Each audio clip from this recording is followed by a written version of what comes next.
Well, it's nice to be back. And I am only going to say a few words because I know you've got a crammed schedule and you weren't quite sure when we were going to come. I was going to come with my partner, Diana DeGette. The two of us were able to shepherd through 21st Century Cures, which was literally the last bill that President Obama signed into law. It passed 392 to 26 in the House. And I want to say I think it was 92 to 8 in the Senate.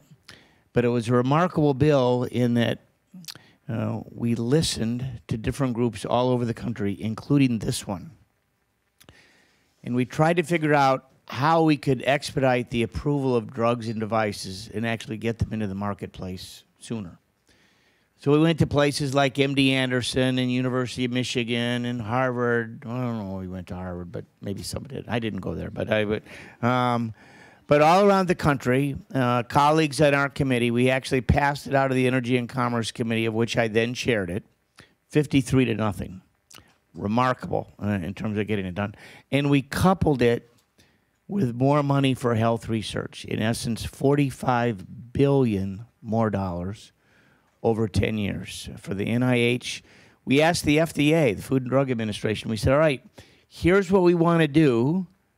We want you to approve these drugs, obviously, safely, but faster. What is it that you need? And they thought we were joking. So they said, well, we need $250 million. Said, okay, we'll give you $500 million. Oh! That's what we did. We gave it to them.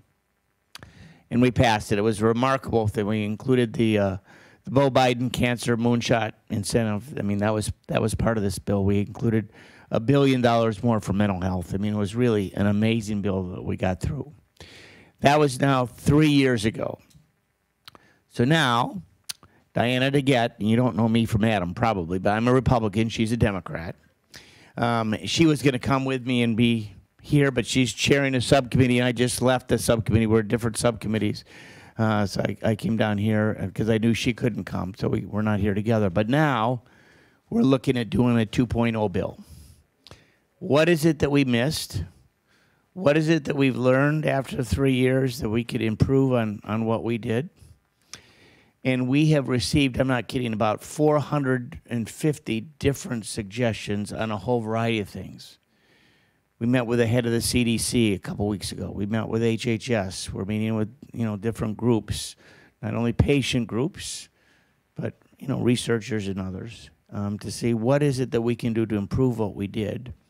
And next month, we're intending to introduce a draft bill, a draft document, that'll get comments, and we'll have more roundtables, some hearings, I'm sure. We have, I think, the buy-in of the leadership on both sides, Republican and Democrat. Talked last night briefly, very briefly, remember it was the State of the Union, with some of our Senate friends. They're interested in seeing what we're doing because, time's short. It's short for everyone that gets cancer. The president indicated in his speech last night that he's going to provide $50 million more above and beyond where we are on childhood cancers. That's terrific. Maybe we can double it or more. I mean, we'll see. The budget, which comes up next week, just begins the process on the funding priorities for the whole government. And we've been blessed. And, often in the past, every president, Republican or Democrat, they try to balance the books. They try to get the budget balanced. And they play some games, I'll call it that, where they shortchange things knowing that Congress isn't going to go along with them. So so I'm from Michigan. Anybody here from Michigan? Yeah. All right.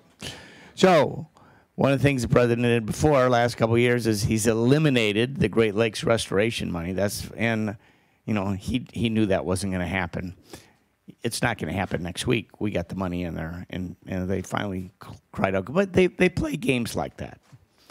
So they played games with the NIH, the National Institutes of Health. We're not going to let them do that. And we have some very strong supporters, again, both sides of the aisle, to make sure that we have an adequate level of funding to get those resources done. And we're going to continue to do that, knowing that that was part of 21st Century Cures. So I feel, sorry I got a little bit of a head cold, but I feel encouraged that we're going to get this done. Diane and I had a wonderful partnership, and we got this thing done. And so we're going to need your help, because when we introduce it, so I don't know what the discussion draft, you know, we got to put pressure on our colleagues.